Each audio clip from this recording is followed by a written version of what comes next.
ஓம் சாய்ராம். ஜெய் சாய்ராம். என் அன்பு குழந்தையே, நீ தேடுவது உன்னை தேடுகிறதா? தெரிந்து கொள். நான் உன்னிடம் அடிக்கடி ஒன்று சொல்கிறேன். உன்னிடம் நீதான் அதை நம்பவில்லை. நீ எதை தேடுகிறாயோ அதுவும் உன்னைத்தான் தேடுகிறது என்று. அது எப்படி என்னை தேடுகிறது என்கிறீர்கள்? நான் தேடுவது என்னை தேடினால் அது இன்றைய நேரத்திற்கு என் கைகளில் வந்திருக்க வேண்டுமல்லவா? ஏன் வரவில்லை என்கிறாய்? நீ தேடுவது உன்னை தேடிக்கொண்டு தான் இருக்கிறது என்பதை நான் நிரூபிக்கட்டுமா குழந்தையே? இந்த இயற்கையின் அதிசயத்தை நீ பார். வீட்டில் சாப்பாடோ இனிப்போ ஏதேனும் ஒரு சிறு பருக்கை கூட இருக்கலாம். அது கீழே விழுந்து சிதறி கை தவறி விழுந்து விட்டால் அந்த வாசனையை பிடித்து கொண்டு எறும்புகள் எப்படி அங்கே வந்தன? யோசித்துப்பார். விழுந்த இடத்தை சுற்றி பார்த்தால் இடம் நன்றாக சுத்தமாகத்தான் இருக்கிறது. எப்படி எறும்புகள் அங்கே வந்திருக்கும்? எறும்புக்கு சமிச்சை கொடுத்தது யார்? இதுதான் இயற்கையின் லீலை. அந்த ஒரு பருக்கையிலோ வெள்ளத்திலோ அந்த எறும்பிற்கு இதுதான் உணவு என்று எழுதப்பட்டிருக்கிறது. அந்த எறும்பும் உணவை தேடி இருக்கிறது. அந்த பருக்கையும் எறும்பை தேடி இருக்கிறது. அதனால்தான் இரண்டும் அதற்கான நேரம் வந்தவுடன் தானே அதன் கைகளுக்கு கிடைத்து விட்டது. இது ஆச்சரியமாக இருக்கிறது அல்லவா? தோற்றத்தை பாருங்கள். ஒன்று உயிருள்ள ஜீவன், மற்றொன்றோ பொருளாக இருந்தாலும் இவை இரண்டுக்கும் உள்ள மைய புள்ளி என்பது ஒரே தன்மையாக இருக்க வேண்டும். அந்த புள்ளியிலிருந்து எழுந்த அலையேதான் ஒன்றை ஒன்று இழுத்திருக்கிறது. இரண்டு விஷயங்கள் ஒத்து போக வேண்டும் என்றால், இரண்டு விஷயங்கள் இணைய வேண்டும் என்றால் ஒன்றை ஒன்று தேடிக்கொண்டிருக்கும். அவ்வாறு தேடும் பொருட்கள்தான் விரைவில் ஒன்று கூடும். இதுதான் இயற்கையின் நியதியும் கூட. இப்போது உனக்கு புரிகிறதா? உனக்கு புரியவில்லை என்றால் அதை மீண்டும் சொல்கிறேன், அதை நீ கேட்டுக்கொள். நீ எதை தேடுகிறாயோ அதுவும் உன்னைத்தான் தேடுகிறது. அப்படியென்றால் விரைவில் அது உன் கையில் கிடைக்கப் போகிறது என்ற அர்த்தம். உனக்கு நிச்சயம் சந்தேகம் எழும். எறும்புக்கு கிடைத்தது போல எனக்கு எதுவும் கிடைக்கவில்லையே என்று, காலதாமதம் மட்டும்தான் ஆகிறது என்று உன் மனதில் தோன்றுகிறது. அதற்கு ஒரு காரணமும் உண்டு.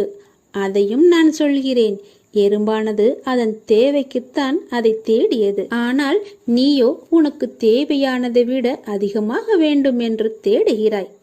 அதாவது உனக்கு என்ன தேவையோ அதை நான் செய்கிறேன் என்று உனக்கு ஏற்கனவே வாக்குறுதி அளித்துவிட்டேன். அது கண்டிப்பாக நிறைவேறும். உன்னை தேடி வரும். உனக்கும் அதற்கான மைய புள்ளியும் ஒன்றாகிவிட்டது. கூடிய விரைவில் கிடைக்கும். அலைக்கதிர்களோ தானாகவே கொண்டு வந்து உன்னிடம் சேர்த்துவிடும். வரத்தான் போகிறது. அதற்காக கால அவகாசத்தை கொஞ்சம் கொடு. உனக்கென்று அது எப்போதோ எழுதி வைத்தாகிவிட்டது. உனக்குத்தான் அது. உன் கையை விட்டு எங்கும் போகாது. தானாக உன்னிடம் வரும். குழந்தையே, சரியான நேரத்தில் சரியாக உன்னிடம் வந்து சேரும். அதுவரை கொஞ்சம் பொறுமையாக இரு. ஏனென்றால் நீ தேடுவது வெள்ளத்தை அல்ல, உன் வாழ்க்கையை. கிடைக்குமா கிடைக்காதா என்று நீ ஏங்கி தவித்த வாழ்க்கையை. இப்போதும் சொல்கிறேன், நீ தேடும் வாழ்க்கை உன்னை நோக்கி பயணப்பட்டு விட்டது. உன்னை வந்து சேரும் வரை நம்பிக்கையோடு பொறுமையோடு காத்திரு. அது உனக்குத்தான். அது உனக்கு கிடைக்க உன்னால் முடிந்த முயற்சியை செய். நிச்சயம் உன் வழி தேடி உன்னிடம் அது வந்து சேரும். உன் வாழ்வில் சில நிகழ்வுகள் நீ விருப்பப்பட்டபடி நடக்காமல் இருக்கலாம். ஆனால் என்றும் உனக்கான நல்லது எதுவோ அதுவே நடக்கும். உன் விருப்பமில்லாமல் உன்னிடம் ஒரு நிகழ்வு வருகிறது என்றால் உன் சாய்தேவா உன் அருகில் உனக்கான நல்லதை எடுத்து தருகிறார் என்று நீ நம்பிக்கை கொள். விரும்பியதை மட்டும்தான் உன் கண்கள் பார்க்கும். உனக்கான நல்லதை பார்க்க நீ மறந்து விடுவாய். அதை உன் கண்கள் பார்க்கும் வண்ணம் நான் செய்வேன். உன்னை படைத்தவன் நான் என்று நீ உணரும்போது உனக்கானதையும் சேர்த்து நானே படைத்து இருப்பேன். எல்லாம் தக்க நேரத்தில் வந்துவிடும். அவற்றுடன் என் சீரான ஆசீர்வாதங்களும் உன்னை வந்து சேரும். நீ சுபிட்சமாக, சந்தோஷமாக, நிம்மதியாக வாழ்வாய். ஏனென்றால் உன் வாழ்வில்தான் நான் தீபத்தை ஏற்றிவிட்டேனே. இனி உன் வாழ்வு மிக பிரகாசமாக இருக்கும். சகல சௌபாக்கியங்களும் கிடைக்கும் உனக்கு. நீ என்னிடம் எதை கேட்டு வந்தாயோ அது இப்போது உன்னை சேரும் நேரம் வந்துவிட்டது. நீ எதை தேடினாயோ அதை உன்னை தேடும்படி நான் வர வைப்பேன். உன்னிடம் சேர வைப்பேன். அது உன்னை தேடி பயணப்பட்டு விட்டது என்று நான் சொல்கிறேன். அழுத்தம் திருத்தமாக சொல்கிறேன். அது நிச்சயம் உன் கைகளில் கிடைக்கும். உனது கோரிக்கையை நான் எப்போதோ பரிசீலித்து விட்டேன். விரைவில் நல்லது நடக்கும். அந்த நல்லதை எதிர்பார்த்து சந்தோஷமாக இரு. உன்னை தேடியது உன்னிடம் வந்துவிட்டது. நீயும் அதுவும் சேரப்போகிறாய். விரைவில் உனக்காக நான் இருக்கிறேன். நித்தம் ஒவ்வொரு குழப்பம், புதிய புதிய எண்ணங்கள், அவைகள் உன்னை ஈர்க்கும். அதை தாண்டி வரும் வழியில் ஏற்படும் தடங்கள், இவைகளெல்லாம் உன்னை மாற்ற என்பதை நீ தெளிவாக புரிந்து கொள். ஒரு விஷயம் உன் முன் நடக்கிறது என்றால் அதை எதிர்கொள்ள நினைத்துக்கொள். தப்பித்து ஓட பார்த்தால் அது உன்னை துரத்தத்தான் செய்யும். நீ ஓடும் ஒவ்வொரு தருவாயில் அதனால் வழிகளுக்கு நீ ஆளாவாய். அதற்கு நீ அதை ஏற்று அதில் பக்குவப்பட்டு அதை தாண்டி வருவதில்தான் உண்மையான வாழ்வின் சாராம்சம் அமைந்துள்ளது. உன் எண்ணங்கள் உன் முன் நடக்கும் விஷயங்களின் அடிப்படையில் தான் நடக்கிறது. அது நீ எடுக்கும் தன்மை, உன் மனதில் பதியும் விதம் என ஒவ்வொரு சூழலுக்கேற்ப அது மாறுபடும். என்ன நடந்தாலும் உன் மனம் தெளிந்த நீரான கடல் போல் சம அளவாய் நிற்க வேண்டும். கடல் சீற்றத்தால் பொங்கி வரும் தண்ணீர் உள்ளே செல்லும். ஆனால் என்றைக்காவது கடல் நீர் வற்றியது என ஒரு நிகழ்வு நடந்துள்ளதா என்று நீ யோசித்துப்பார். 1000 மாற்றங்களை கடந்து வந்த பிறகுதான் கடல் தன் சம அளவில் நிலைக்க முடியும். 5 பூதங்களுக்குள் ஒன்றான கடலுக்கே இந்த பரீட்சை என்றால், 5 புலன்களான மனித உடலில் இருப்பவர்களுக்கு எத்தனை பரீட்சை? அதில் நீ பாதி அளவில் தாண்டி விட்டாய். நம்பிக்கை, விசுவாசம், பொறுமை, பக்தி, அன்பு என எல்லாவற்றிலும் வென்ற நீ பாதி கடலின் அளவாய் இன்று இருக்கிறாய். உனக்கான உயர்வான இடத்தில் வந்தவுடன் உன் மனதில் தோன்றும் அகங்காரம், அது மிக தந்திரமான ஆயுதம் இந்த பூலோகத்தில். அதன் பிடியில் ஈர்க்கப்படுவது மிகவும் சுலபம். ஆனால் இதை அகங்காரம் என்று உணர்ந்து அதிலிருந்து நீ வெளியே வருவது என்பது சிக்கலான ஒன்று. அதற்கு நீ செய்ய வேண்டியது அமைதியான வார்த்தைகள்தான். வாக்குவாதம் இல்லாமல் இருப்பது. ஏவிய அம்புகளுக்கு குறிக்கோள் என்பது ஒரே ஒரு திசைதான். ஆனால் ஏவப்படாத அம்புகளுக்கு எத்தனை குறிக்கோளான திசைகள் இருக்கும் என்று உனக்கு தெரியும். அதுக்கு வழிகள் அதிகம். சொல்லப்படும் வார்த்தை ஒன்றாக இருக்கலாம். ஆனால் அதை புரிந்து கொண்டு உணரும் மனம், புத்தி என நிறைய திசைகள் இருக்கிறது. நிறைய முகங்கள் இருக்கிறது. அதை அவரவர் கண்ணோட்டத்தில் நின்று பார்ப்பதால் மற்றவர் சொல்லும் விஷயங்களை ஏற்றுக்கொள்ளாமல் அகங்காரம் என்ற ஒரு முகமூடி அவர்கள் அறியாமலேயே வந்து அவர்களுடைய இயல்பை மூடிக்கொள்கிறது. என்றைக்கும் தன்னை ஒரு இடத்தில் தாழ்த்தி நினைப்பவர் வாழ்வில் உயர்ந்து இருப்பார். அதை மட்டும் நீ நினைவில் வைத்துக்கொள். மற்றவர் கண்ணோட்டத்தில் தெரிகின்ற விஷயங்களை அமைதியாக எந்தவித விவாதங்களும் எழுப்பாமல் புரிந்து கொள்ள முயற்சி செய். உன் அகங்காரமே உன்னிடத்தில் மன்னிப்பு கேட்கும். என் நிலையை உனக்குள் நான் புகட்ட நினைத்தேன். ஆனால் நீயோ எனக்கு உன் நிலையை புகட்டி என் கர்வத்தை அகற்றிவிட்டாய் என்று. உலகத்தில் என்ன மாறினாலும் நகன்றாலும் நான் உன்னை விட்டு ஒருபோதும் அகல மாட்டேன். இது நீ தேடியதுதான். நீ கேட்ட சந்தோஷத்தை தான் நான் உனக்கு தரப்போகிறேன். பெற்றுக்கொள்ள நீ தயாராக இருக்கிறாயா? இதோ நீ தேடிய சந்தோஷத்தை நான் உனக்கு கொடுக்க போகிறேன். எத்தனை நாட்களாக என்னிடம் கேட்டுக்கொண்டே இருந்தாய். அதை நான் இப்போது உனக்கு கொடுக்கும் நேரம் வந்து விட்டது. நீ சந்தோஷமாக இருந்து எத்தனை நாட்கள் ஆகிவிட்டது கண்மணி? நீ உன்னுடைய கவலை, கண்ணீரை மட்டுமே எத்தனை நாட்கள் பார்த்திருக்கிறாய். என் வாழ்வில் நல்லது நடக்காதா? நான் எதிர்பார்த்த சந்தோஷம், நிம்மதி என எதுவுமே கிடைக்கவில்லையே. நான் சந்தோஷத்தை தேடி எங்கே போவது? ஒரு நிம்மதியாவது எனக்கு இருக்கிறதா? எங்கே இருக்கிறது என்று எங்கெங்கோ உன் மனம் தேடி அலைந்து திரிந்து கொண்டிருக்கிறது. நீயும் உன் மனமும், சரிதானே? தயவு செய்து என்னை சந்தோஷமாக வைத்து கொள்ளுங்கள் சாயப்பா என்று என்னிடம் நீ கேட்டுக்கொண்டே இருக்கிறாய். நீ என்னிடம் வேண்டுதல் வைத்து கொண்டே இருக்கிறாய். கவலைப்படாத என் கண்மணி, நீ என்னுடைய குழந்தை இல்லையா? உன்னை நான் எப்படி துன்பக் கடலில் கலக்க சம்மதிப்பேன்? உன்னை சந்தோஷ கடலில் நான் மூழ்க வைக்கப் போகிறேன். நீ தேடிய சந்தோஷத்தை உன்னிடம் சேர்க்கப் போகிறேன். அதற்காகத்தான் நான் வந்திருக்கிறேன். இப்போது நான் கூறுவதை சந்தோஷமாக, நிதானமாக, பொறுமையாக கேட்டு நல்ல தெளிவாக புரிந்து கொள்.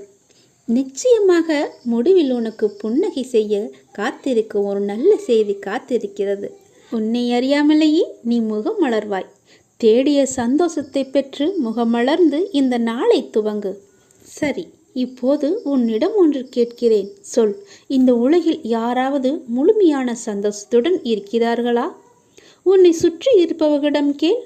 முழுமையான சந்தோஷத்தை நிம்மதியாக நான் அனுபவித்து கொண்டிருக்கிறேன் என்று சொல்வார்களா? முழு திருப்தியான சந்தோஷத்துடன் இருக்கிறேன் என்று கூறுபவர் யாராவது இருக்கிறார்களா? எல்லோரும் சந்தோஷத்தை தேடிக்கொண்டு தான் இருக்கிறார்கள். யாரும் அதை முழுமையாக அடைந்த மாதிரி தெரியவில்லையே. நான் சந்தோஷமாக இருக்கிறேன், எனக்கு எதுவுமே தேவையில்லை என்று சொல்கிறார்கள் யாராவது இருக்கிறார்களா? அது மட்டும் எனக்கு கிடைத்துவிட்டால் நான் மிக சந்தோஷமாக இருப்பேன் என்று எதையோ நினைத்து அதை அடைந்தும் இருக்கிறோம். அப்படி நீ அடைந்த போது உனக்கு சந்தோஷம் வந்ததா இல்லையா? எதை அடைய வேண்டும் என்று நினைத்தாயோ அதை அடைந்தவுடன் அதைவிட பெரிய ஒன்று நமக்கு வேண்டும் என்று உன்னுடைய மனம் ஆசையை அடக்க முடியாமல் அதை நோக்கி பயணப்படுகிறது. ஆகவே சந்தோஷம் என்பது அது ஒரு காணல் நீராகவே இருக்கிறது. எனக்கு நினைவு தெரிந்த நாள் முதல் சந்தோஷம் இல்லை என்று புலம்பினாய் அல்லவா? உன் வாழ்வில் இதுவரை என்னென்ன உனக்கு கிடைத்திருக்கிறது? உன் கையில் உன்னிடம் என்னென்ன இருக்கிறது என்றெல்லாம் ஒரு பட்டியல் போட்டுப்பார். உனக்கு கிடைத்த அனுபவங்கள் தங்களுக்கு கிடைக்க வேண்டும் என்று கிடைக்காதா, கிடைக்குமா என்று கனவு காண்பவர்கள் உலகில் பல கோடி பேர். அவர்களிடம் இல்லாதது உனக்கு கிடைத்திருக்கிறது. அவற்றை நினைத்து நீ ஒரு நிமிடமாவது சந்தோஷமாக இருந்து பாரேன். இந்த மனிதன் நமக்கு கிடைப்பதை நினைத்து சந்தோஷப்படுவதில்லை.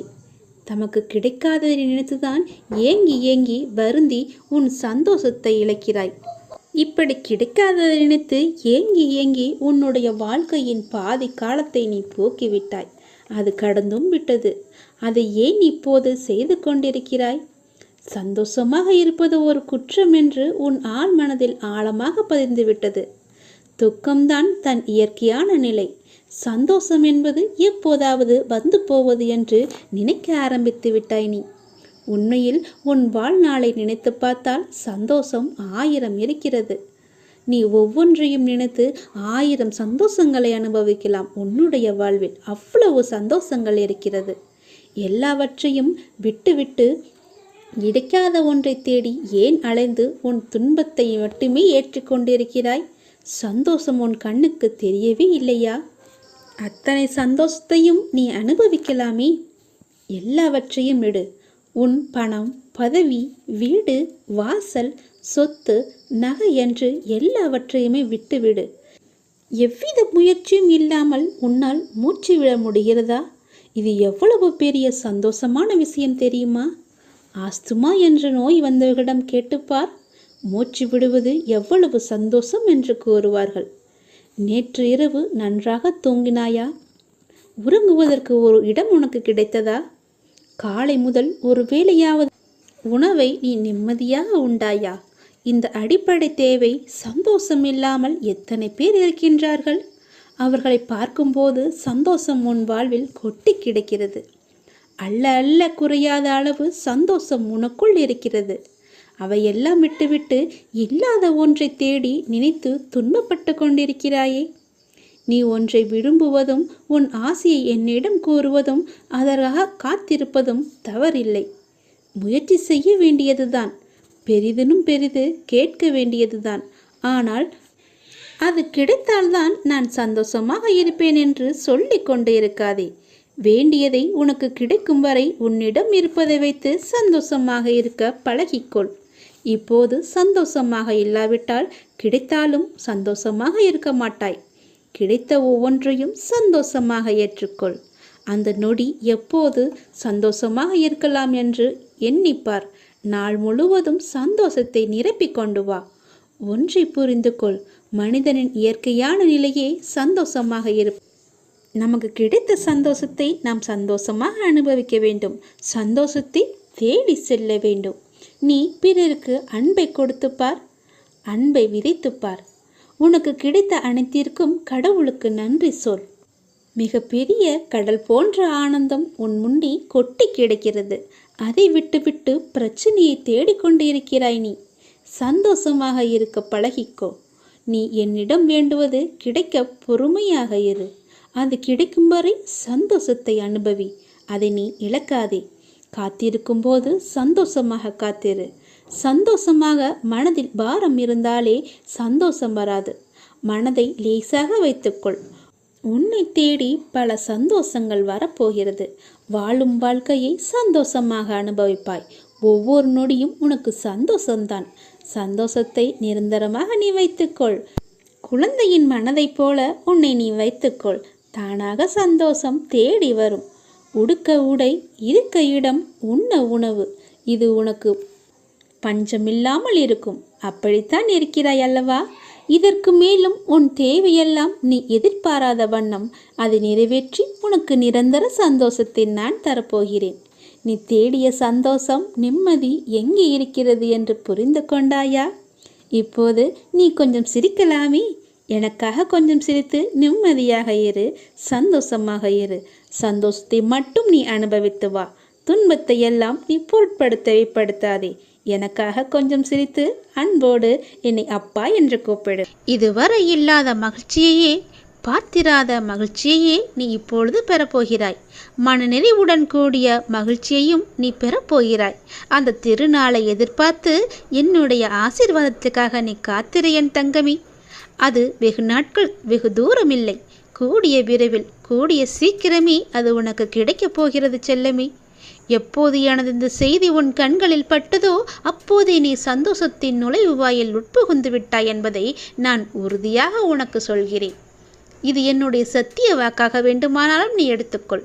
அனைவர் மீதும் கருணை கொண்ட இந்த சாயி அன்புடன் உன்னையும் நிச்சயம் பாதுகாப்பேன் என்ற நம்பிக்கையை மட்டும் நீ இழந்து விடாத என் செல்லமே. நான் உனக்காக சில வாயிற்கதவை திறந்து வைத்தேன். உன் மனம் அதை ஏற்க மறுத்தது. என்னை நோக்கி நீ வேண்டுதல் செய்ய துவங்கிய நேரத்திலேயே உனக்கு பதில் தரும் வேலையையும் நான் துவங்கிவிட்டேன் என்பதை நீ உணர மறுத்து கொண்டிருக்கிறாய். அதனால்தான் அந்த கதவு எல்லாம் உன் கண்ணுக்கு தெரியவில்லை. நான் சொல்லிய பதிலெல்லாம் உன் செவிக்கு எட்டவில்லை. என் மீது முழுமையான நம்பிக்கை வைத்துப்பார்.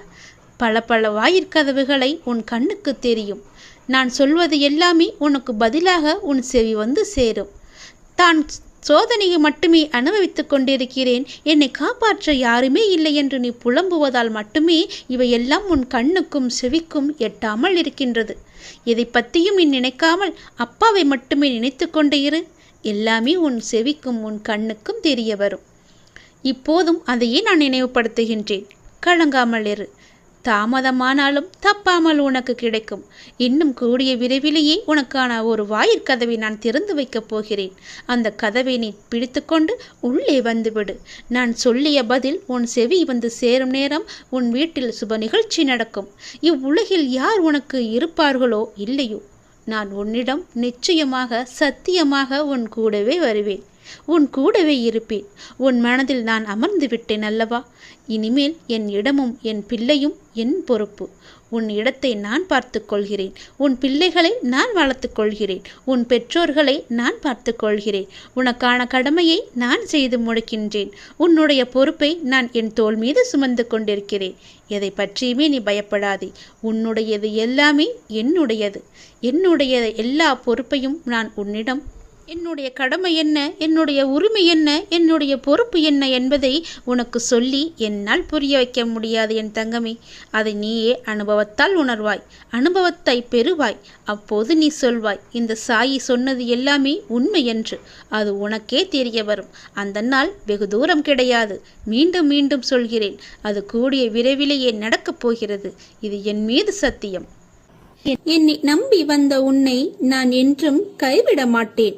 உனக்கும் உன் குடும்பத்திற்கும் நானே பாதுகாவலன். இனி உன்னை பற்றியோ உன் குடும்பத்தை பற்றியோ நீ கவலைப்படாதே. எல்லாம் நான் பார்த்துக் கொள்கிறேன்.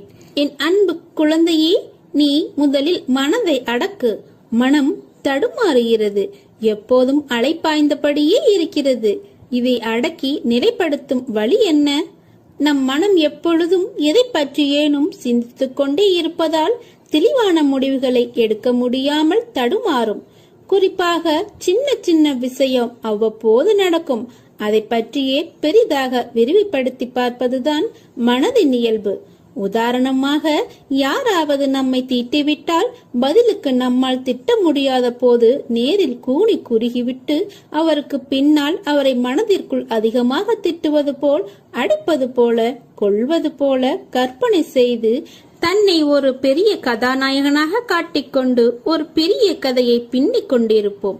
பொறாமை, சந்தேகம், அவமதிப்பு, கோபம், பயம், அவமானம், பேராசை, தற்பெருமை, கட்டுப்படுத்த முடியாமல் வளவளவென பேசுதல் போன்ற உணர்ச்சிகள் நம்மை தாக்கும் போது மனம் அதிலேயே உழன்று அதில் ஏதோ தீர்வை காண்பது போல தன்னிலே உழன்று கொண்டிருக்கும். உணர்ச்சியை கட்டுப்படுத்த முடியாத போது அதை வெளிப்படுத்தி விடுவோம். மற்ற சமயங்களில் எல்லாமே மனதிற்குள் தான் அரங்கேற்றமாகும். இதனால் தான் மனம் நிலை கொள்ளாமல் தவிக்கிறது. இதை அடக்க வேண்டும். எப்படி அடக்குவது? முழுமையாக அந்த எண்ணங்கள், சிந்தனைகள் உங்களை கடந்து போகட்டும் என விட்டுவிட வேண்டும். கண்களை மூடி அமைதியாக இந்த நிகழ்வுகள் முடியும் வரை நீங்கள் உட்கார்ந்திருங்கள். கரையான்கள் புற்றிலிருந்து புறப்படுவதை போல இந்த எண்ணங்கள் மனதிலிருந்து புறப்பட்டு சென்ற பிறகு மனதில் ஒரு வெற்றிடம் தோன்றுவதை உங்களால் உணர முடியும். இந்த வெற்றிடம் துவக்கத்தில் ஒரு சிறு வினாடிகள் வரை நீடிக்கும். இதையே பழக்கப்படுத்தினால் ஒரு சில நிமிடங்கள் தொடரும். காலப்போக்கில் நிமிடங்கள் மணிக்கணக்கில் ஆகும். இந்த எண்ணங்களை கட்டுப்படுத்ததான் மூக்குக்கு மேலே புருவ மத்தியில் ஒரு கற்பனை உருவத்தை கொண்டு வந்து நிறுத்தி கொண்டு அதில் பார்வையை செலுத்துவார்கள். இப்படி செய்து வந்தால் எண்ணங்கள் தடைப்பட்டுவிடும் என்பது நமது முன்னோர்கள் கண்டறிந்த உண்மை. இதை பின்பற்றி நீங்கள் பாருங்கள். எதன் மீதாவது ஆசைப்படுதல், எண்ணமிடுதல் ஆகியவற்றாலும் மனம் அலைப்பாயும். பகவான் சாய்ராம் மீது பாரத்தை வைத்துவிட்டால் எல்லாம் நாளடைவில் சரியாகிவிடும். கவலையை விட்டொழி, உறுதியுடன் இரு. என் பக்தர்களை நான் துக்கப்படுவதில்லை. சீரடியில் நீர் கால் வைத்த அக்கணமே உம்முடைய துன்பத்திற்கு முடிவேற்பட்டுவிட்டது. நீ தடங்களின் கடலில் கழுத்து வரை மூழ்கி இருக்கலாம். துக்கமும் வேதனையுமாகிய படுகுழியில் ஆழமாக அமிழ்ந்து போயிருக்கலாம். ஆனால் யார் இந்த மசூதி மாயின் படிகளில் ஏறுகிறாரோ அவர் சுகத்தின் மீது சவாரி செய்வார். இவ்விடத்தில் இருக்கும் பக்கீர் மகா தயாளன். உம்முடைய வியாதியையும் வலியையும் நிர்மூலமாக்கி விடுவார். அனைவரின் மீதும் கருணை கொண்ட இந்த பக்கீர் அன்புடன் உம்மையும் பாதுகாப்பார். எந்த ஜென்மத்தில் என்ன புண்ணியம் செய்தாயோ நான் உனக்கு குருவாக வந்திருக்கிறேன். நீ பாபாவின் பாதுகாப்பில் இருக்கிறாய். நீ செய்த பாவங்களை போக்கவும் உனது பாரத்தை முழுவதுமாக சுமப்பதற்காகவும் நீ படும் வேதனையிலிருந்து உன்னை விடுவிக்கவும் எதை எதை இழந்தாயோ அதை மீண்டும் பெறுவதற்காகவும் உன்னை முழுவதுமாக புரிந்து கொள்ளாமல் தவறாக நினைத்து உன்னை விட்டு நெடுதூரம் சென்றவர்களுக்காகவும் நான் உனது குருவாகவும் நீ எனது பக்தனாகவும் இருக்கிறாய். உனது கர்ம பலன்களை விலக்கி உனது துயரங்களை போக்கி தக்க சமயத்தில் அனைத்தும் உன்னை தேடி வர செய்து அனைவரும் வியக்கும் வண்ணம் வாழ்க்கையில் உன்னை உயர்த்தப் போகிறேன். கவலைப்படாமல் இரு. அப்பா நான் இருக்கிறேன். கலங்காதே. எதற்காகவும் எப்பொழுதும் கலங்காதே. மகிழ்ச்சியாக இரு. கால நேரம் எல்லாமே உன்னை தேடி வந்து கொண்டிருக்கிறது. பொறுமையாக இரு. மனம் தளராதே. அப்பா நான் இருக்கிறேன். ஒருவர் வாழ்வில் சத்குருவின் பாதுகாப்பு என்பது மிகவும் வலிமை வாய்ந்த படைக்கலாகும். ஏனெனில் தன் குழந்தைகளை காப்பதற்காக சத்குரு எந்த அளவுக்கு எந்த உறவில் செல்வார் என்பதை யாராலும் கற்பனை செய்து கூட பார்க்க முடியாது. எந்த உருவத்தில் வேண்டுமானாலும் செல்வார். இருக்கும் வரை சந்தோஷமாக இருப்போம் என்ற எண்ணத்தை விட்டுவிடு.